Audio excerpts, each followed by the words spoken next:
15 opposition पार्टियों का मरकजी हुकूमत के खिलाफ पार्लियामेंट से विजय चौक तक मार्च हुआ। महंगाई, बेरोजगारी, ज़र कवानीन और पेगासस पर पार्लियामेंट में बहस न किए जाने पर अपोजिशन का एहतजाज था। इस दौरान मीडिया से खिताब में राहुल गांधी ने मोदी हुकूमत को सख्त तनकीद का निशाना बनाया। उन्होंने कहा कि वज़ीर-ए-आज़म नरेंद्र मोदी मुल्क को फरोख्त कर रहे हैं, इसीलिए हमें पार्लियामेंट में बोलने नहीं दिया जा रहा है।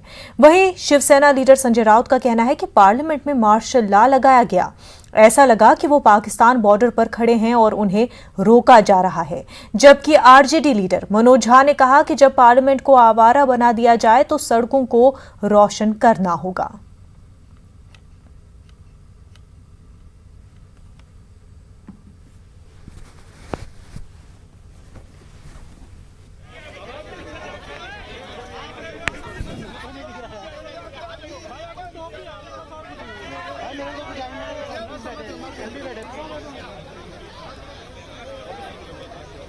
पहली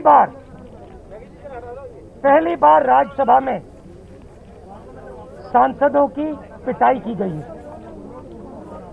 बाहर से लोगों को बुलाकर नीली वर्दी में डालकर सांसदों को धक्का मुक्की मारपीट की गई।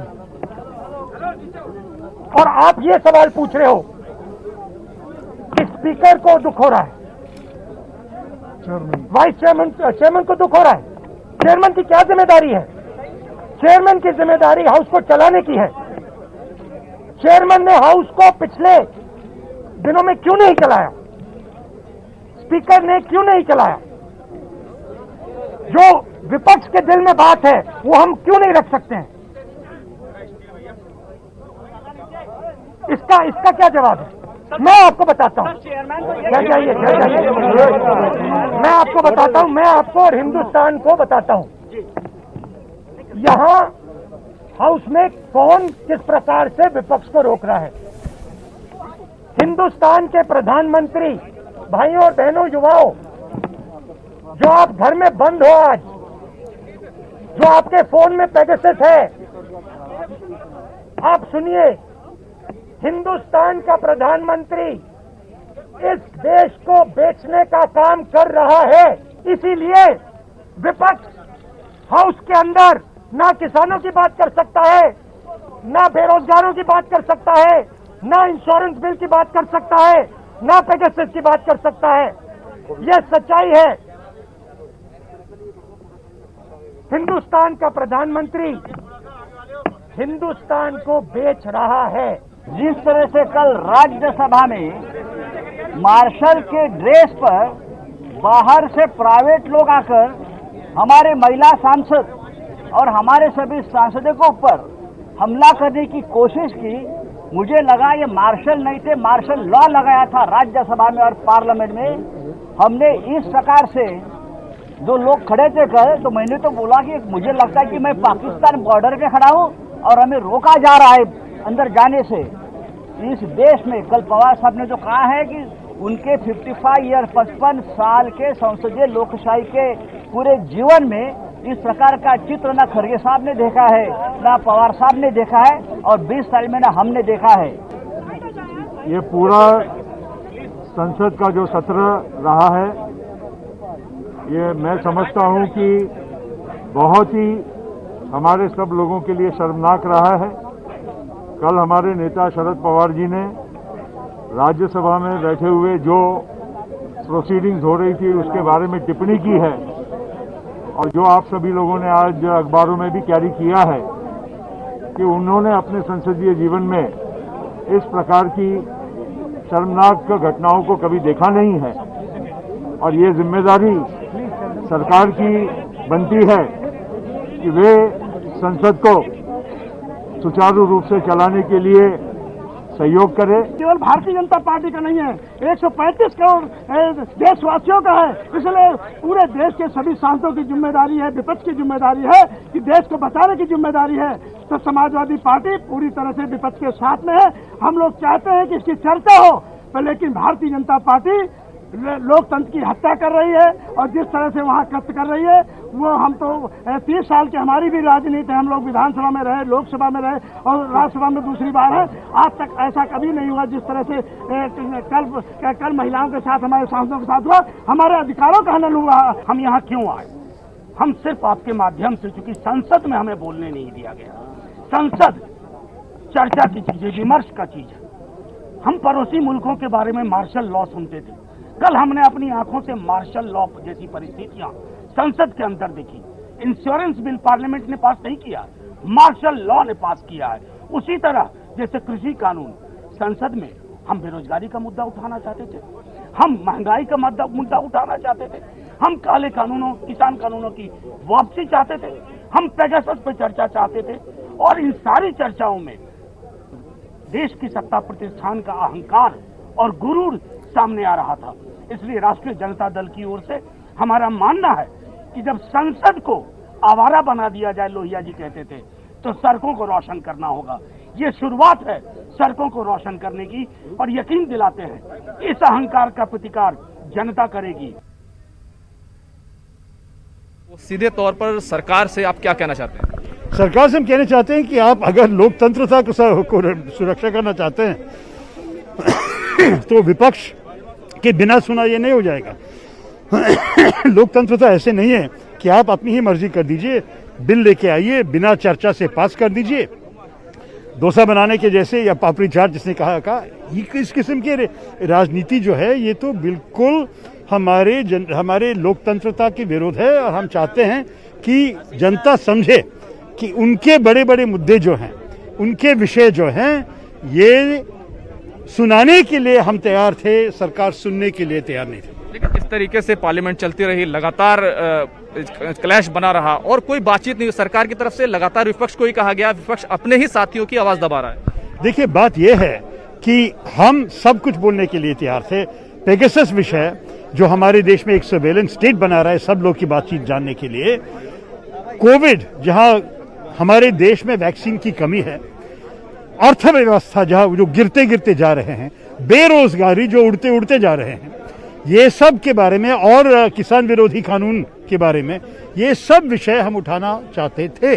लेकिन सरकार जब कुछ भी चर्चा करने के लिए तैयार नहीं, सिर्फ अपने ही बिल्स को पास करने की कोशिश में यही किया कि बिना चर्चा, बिना बहस वो लोग जाके बहुत महत्वपूर्ण नियम पास किए हैं जो हमारे देश के भारतवासियों को आने वाले जेनरेशंस को अफेक्ट करने वाली चीज़ हैं।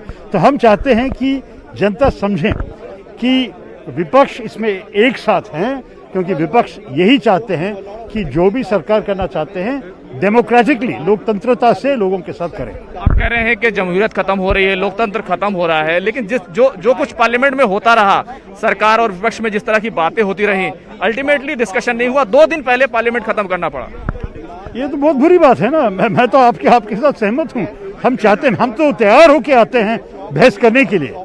तो अगर कोई चर्चा नहीं, कोई बहस नहीं, तो क्या फायदा, किसको फायदा मिला इसमें? नुकसान तो देश का है भाई। देश की जनता, उनके समस्याओं के बारे में चर्चा करने के लिए, और हम सब हमारे अनुभव लेके, क्योंकि हम सब तो चुनाव में जीत के आए हैं, उनकी आवाज़ सुनाने के लिए, ना कि हम यहाँ आके पार्लियामेंट में बैठ के सरकार के बिल्स को बिना चर्चा पास करने देखने के लिए आए हैं। ये तो पार्लियामेंट्री डेमोक्रेसी थोड़ी है। एक अलग सवाल, सोनिया गांधी एक डिनर आयोजन कर रही है, कहा जा रहा है कि विपक्ष को फिर से एक साथ एकजुट करने की कोशिश है, तो क्या रणनीति रहने वाली है और उसको लेकर आप क्या कहेंगे? मैं सिर्फ ये कहूँगा कि बहुत अच्छी बात है, क्योंकि अगर विपक्ष एक साथ आए, मेरे ख्याल में देश को देखा जाएगा कि जो 63% लोग जो भाजपा और एनडीए को वोट नहीं दिए थे पिछले बार, उनकी आवाज़ उठाने के लिए हम लोग सब एक साथ तैयार हैं। कैमरामैन संजीव वर्मा के साथ खुर्रम शहजाद, न्यूज़ 18 दिल्ली। बीजेपी तर्जुमान संबित पात्रा ने राहुल गांधी को तनकीद का निशाना बनाया। उन्होंने कहा कि उन्होंने जो पार्लियामेंट को सड़क बनाया है, उसी वजह से वो सड़क पर आ गए हैं। को सड़क बनाया, यही नतीजा है कि आज देश की जनता राहुल गांधी और कांग्रेस पार्टी को सड़क पर छोड़ के आई है। आज उनको सड़क पे ले आई है देश की जनता। आज वो कहीं जीत नहीं पा रहे हैं, आज वो कहीं आगे नहीं बढ़ पा रहे हैं लोकतांत्रिक तरीके से, क्योंकि जनता जानती है वो देश से और देश के लोकतांत्रिक प्रक्रियाओं से अपने परिवार को कहीं ऊपर रखते हैं। समाजवादी पार्टी के तर्जुमान सुनील कुमार साजन ने बीजेपी को तनकीद का निशाना बनाते हुए कहा कि बीजेपी डर गई है, इसलिए अब किसान सम्मेलन कर रही है। भारतीय जनता पार्टी को एहसास हो चुका है कि आइंदा इलेक्शन में उत्तर प्रदेश से विदाई तय है। देखिए, उत्तर प्रदेश में विधानसभा चुनाव आ गए हैं और पूरे प्रदेश में एक माहौल है कि भारतीय जनता पार्टी का सफाया होने जा रहा है। तब भाजपा अब किसान सम्मेलन कर रही है। कौन सी भाजपा? जिस भाजपा ने किसानों को 8 महीने से नहीं सुना, जिस भाजपा ने किसानों को आतंकवादी कहा, माओवादी कहा, मवाली कहा, पाकिस्तानी कहा, उन किसानों का सम्मान करेंगे? मुझे लगता है कि भारतीय जनता पार्टी को महसूस हो गया है कि वो उत्तर प्रदेश से उनकी विदाई होने जा रही है। इसलिए अब वो किसानों के बीच भी जाएंगे, पिछड़े और दलितों के बीच भी जाएंगे, जिनको सबसे ज्यादा ठगा है, जिनका सबसे ज्यादा अपमान किया है। अब किसान, पिछड़े, दलित सभी ने मन बना लिया है कि भारतीय जनता पार्टी का 2022 में उत्तर प्रदेश से सफाया करना है। ओपोजिशन पार्टियों की आवाज को दबाने के लिए ईडी रेड्स करवाई जा रही हैं। बेंगलुरु में कांग्रेस के सीनियर लीडर साबिक मरकजी वजीर के रहमान खान ने मरकजी हुकूमत पर यह इल्जाम आयद किया है। रहमान खान ने कहा कि हाल ही में साबिक रियासती वज़रा ज़मीर अहमद खान और आर रोशन बेग के घरों पर हुए ईडी के छापे इसी ट्रेंड का हिस्सा हो सकते हैं। उन्होंने कहा कि हुकूमत के किसी नुमाइंदे के घर पर क्यों छापे नहीं पड़ते।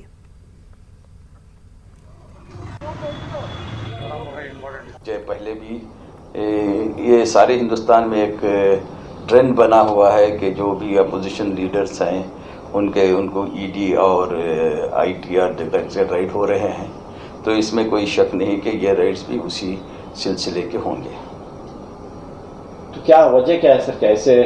नहीं, ये तो सारी दुनिया जान रही है कि आज हुकूमत अपोजिशन ये सिर्फ आईटी राइट से नहीं, बहुत से ये हैं जो अपोजिशन की आवाज़ को ख़त्म करना चाहते हैं या उसको बंद करना चाहते हैं, कॉन्स्टिट्यूशनल ज़रिए से नहीं, जो अपनी ताकत से। तो ये सब ज़रिए हैं जो अपोजिशन को डराने के, धमकाने के। लीडरों से भी कहीं ना कहीं गलती हुई है या क्या आप? तो वो कानून है। देखिए, लीडर कोई भी हो, चाहे अपोजिशन का लीडर हो या पॉलिटिकल लीडर हो या कांग्रेस का हो, जो कानून हुकूमत का है, कोई वो कानून की उल्लंघन करेगा तो उसके ऊपर कानून लागू होना चाहिए। क्या सैनिटाइजर नुकसानदेह है? क्या टीके आपके डीएनए को मुतासिर करते हैं? क्या टीकाकारी आपको कोविड से मुतासिर कर सकती है? क्या ये कुछ सवाल आपके ख्याल में आते हैं? खैर, अब एक जगह है जहां आपके सभी सवालों का जवाब दिया जा सकता है और ये सब आपके फ़ोन पर। नेटवर्क 18 और फेडरल बैंक की कौमी सतह की टीकाकारी से मुतल्लिक बेदारी मुहिम के तहत कोविड-19 के खिलाफ Sanjeevani a shot of life Sanjeevani WhatsApp helpline शुरू हो गई है। आपको बस 7977773753 पर व्हाट्सएप करना है और आपको उसी वक्त आपके सवाल का जवाब मिल जाएगा। जानकारी जिसे जांच और क्रॉस चेक किया गया है। तो आगे बढ़े, कोविड-19 पर अपने सवालों को व्हाट्सएप करें और अपनी जरूरत की सभी जानकारी हासिल करें। नंबर है 7977773753। दिल्ली के मुबैना इस्मत रेजी और कत्ल मामले के मुतासरीन से मुलाकात का वीडियो अपने ट्विटर अकाउंट पर अपलोड करने के बाद राहुल गांधी के ट्विटर अकाउंट को आर्जी तौर पर मुअत्तल कर दिया गया था। अभी यह मामला अदालत में ज़ेर समाअत है। अभी कांग्रेस इसी मामले के खिलाफ एहतजाज कर रही थी कि ट्विटर ने कांग्रेस के सीनियर लीडरान रणदीप सुरजेवाला, अजय माकन, सुष्मिता देव और मनकिम टैगोर समेत कई कांग्रेस लीडरान के अकाउंट्स को मुअत्तल कर दिया। यही नहीं, ट्विटर ने मुंबई कांग्रेस कमेटी के ऑफिशियल ट्विटर हैंडल को भी ब्लॉक कर दिया। कमेटी के कारगुजार सदर चरण सिंह सप्रा ने इस पर एतराज जाहिर किया। बताया जा रहा है कि यह कार्रवाई ट्विटर ने कवायद की खिलाफ वर्जी की सूरत में की है। कांग्रेस ने ट्विटर पर मरकजी हुकूमत के दबाव में काम करने और अपोजिशन की आवाज को दबाने का इल्जाम लगाया है। कांग्रेस के मुताबिक माजी में बीजेपी इक़्तिदार वाली रियासतों के कुछ लीडरों ने मुतनाज़ा पोस्ट किए थे, जिस पर ट्विटर खामोश रहा। कांग्रेस का कहना है कि ट्विटर अकाउंट ब्लॉक कर देने से उन्हें कोई फर्क नहीं पड़ता और वो मुल्क के मसाइल को उजागर करते रहेंगे।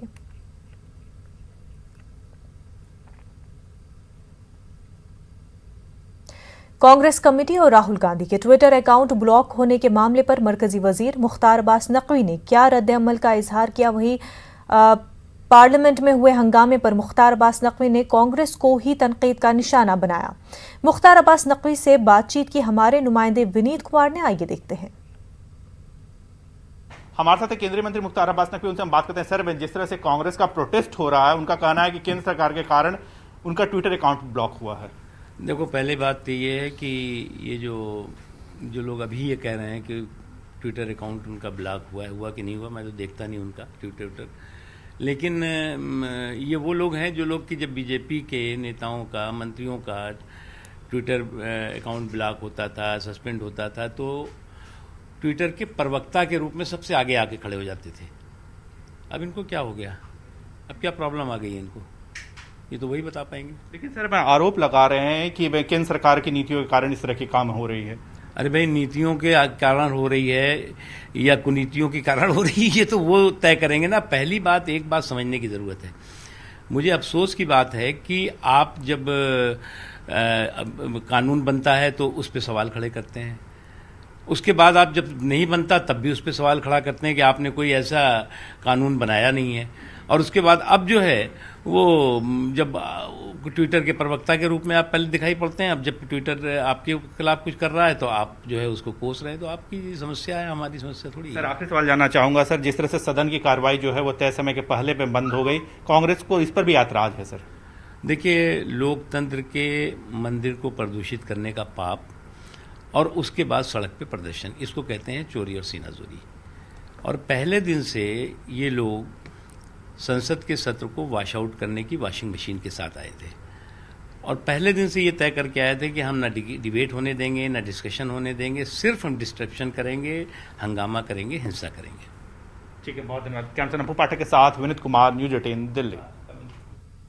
राहुल गांधी और कांग्रेस लीडरों के अकाउंट मुअत्तल करने पर ट्विटर का बयान सामने आया है। ट्विटर ने तहरीरी बयान देते हुए उस पर लगाए जा रहे जानिबदारी के इल्जाम को मुस्तरद किया है।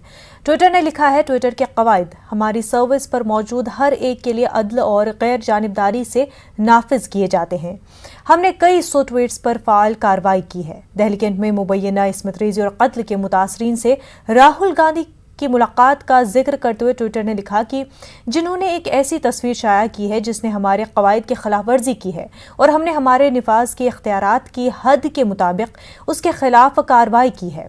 ट्विटर के मुताबिक बाज़ किस्म के निजी मामलात दूसरों के मुकाबले में ज़्यादा खतरात रखती है और हमारा मकसद हमेशा ऐसे अफराद की राजदारी और हिफाजत का तहफ़्फ़ुज़ करना होता है। हम सर्विस में मौजूद हर एक की पुरजोर हौसला अफजाई करते हैं कि वो अपने आप को ट्विटर कवानीन से वाकिफ कराएं और जो कुछ भी उनके ख्याल में खिलाफ वर्जी करते हैं उसकी इत्तला दें।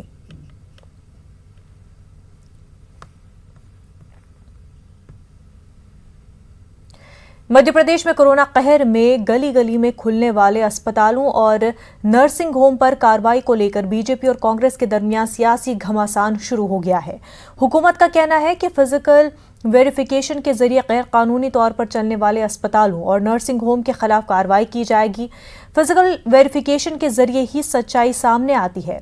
वहीं कांग्रेस का इल्जाम है कि कोरोना कहर में गली गली में अस्पताल खोलने की इजाजत इसी सरकार ने दी थी। कांग्रेस का इल्जाम है कि सिर्फ भोपाल में ही कोरोना कहर में 250 से ज्यादा अस्पताल खोलने की इजाजत देकर अवाम को लूटने का काम इसी सरकार के जरिए किया गया था। अब चंद अस्पतालों को बंद करके सरकार सच्चाई पर पर्दा डाल रही है।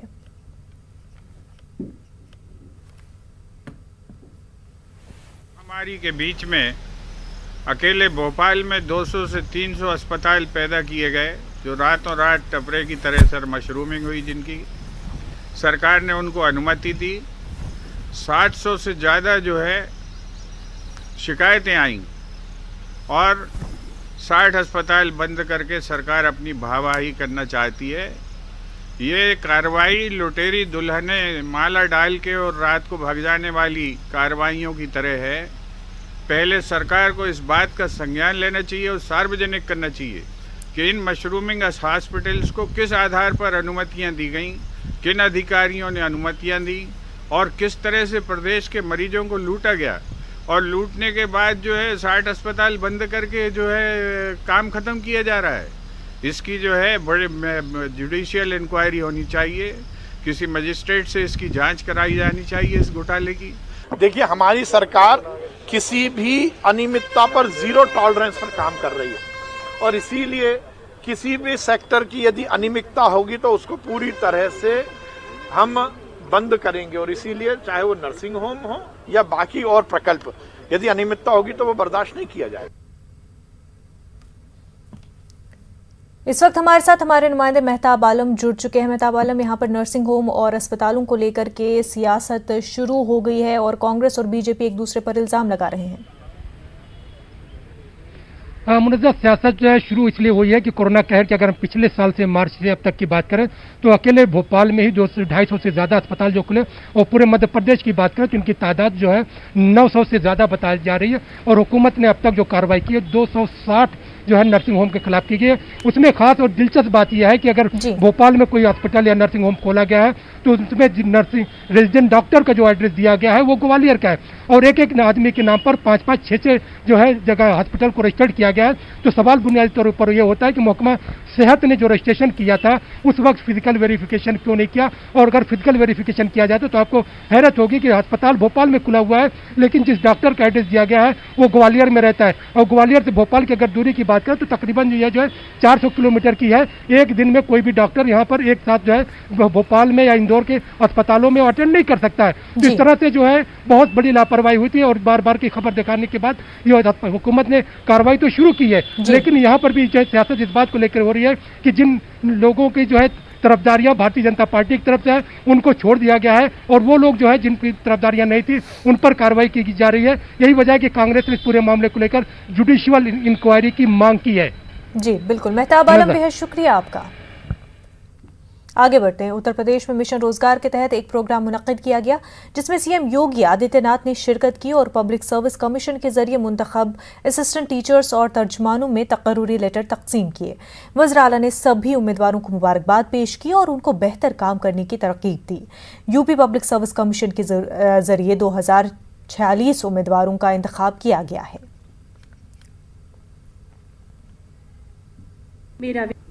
कई वर्षों के बाद उत्तर प्रदेश के राजकीय इंटर कॉलेजेस में शिक्षकों के चयन की ये प्रक्रिया इतने पारदर्शी तरीके से संपन्न हो पा रही है।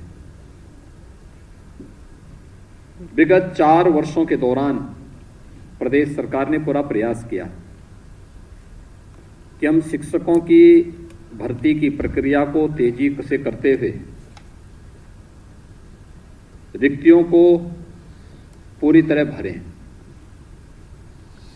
और इस दौरान उच्च माध्यमिक, बेसिक और तकनीकी शिक्षा के लगभग 1.5 लाख शिक्षकों के पद प्रदेश के अंदर भरे गए। मुझे प्रसन्नता है कि इसमें योग्यता को और संविधान के आरक्षण के नियमों का पूरा पालन करते हुए प्रदेश के योग्यतम अभ्यर्थियों को प्रदेश के अंदर शिक्षा जगत में किए जाने वाले परिवर्तन का साक्षी बनने का एक अवसर प्रदान किया गया है। और आज ये सौभाग्य आपको प्राप्त हो रहा है कि उत्तर प्रदेश लोक सेवा आयोग के द्वारा चयनित 2846 यानी 2846 प्रवक्ता और सहायक शिक्षकों की भर्ती की प्रक्रिया पूरी हुई और उन सभी 9 चयनित शिक्षकों के नियुक्ति पत्र वितरण का कार्यक्रम माध्यमिक शिक्षा विभाग ने ऑनलाइन मेरिट के आधार पर उन्हें विद्यालय भी चयन करके उपलब्ध करवाए हैं। मैं इसके लिए माध्यमिक शिक्षा विभाग को खासतौर पर deputy CM doctor Dinesh Sharma ji को हृदय से बधाई देता हूं, धन्यवाद देता हूं। आपका कामकाज फले फूले इसके लिए आपको मेरी बहुत बहुत शुभकामनाएं। साथियों, स्वयं सहायता समूह और दीनदयाल अंत्योदय योजना आज ग्रामीण भारत में एक नई क्रांति ला रही है और इस क्रांति के मशाल महिला सेल्फ हेल्प समूहों से संभव हुआ है और उन्होंने संभाल करके रखी है। बीते 6-7 वर्षों में महिला स्वयं सहायता समूहों ने के आंदोलन और तेज हुआ है। आज देश भर में लगभग 70 लाख सेल्फ हेल्प ग्रुप है, जिनसे लगभग 8 करोड़ बहनें जुड़ी हैं। पिछले 6-7 सालों के दौरान स्वयं सहायता समूहों में 3 गुना से अधिक बढ़ोतरी हुई है। 3 गुना अधिक बहनों की भागीदारी सुनिश्चित हुई है। ये इसलिए अहम है क्योंकि अनेक वर्षों तक बहनों की आर्थिक सशक्तिकरण की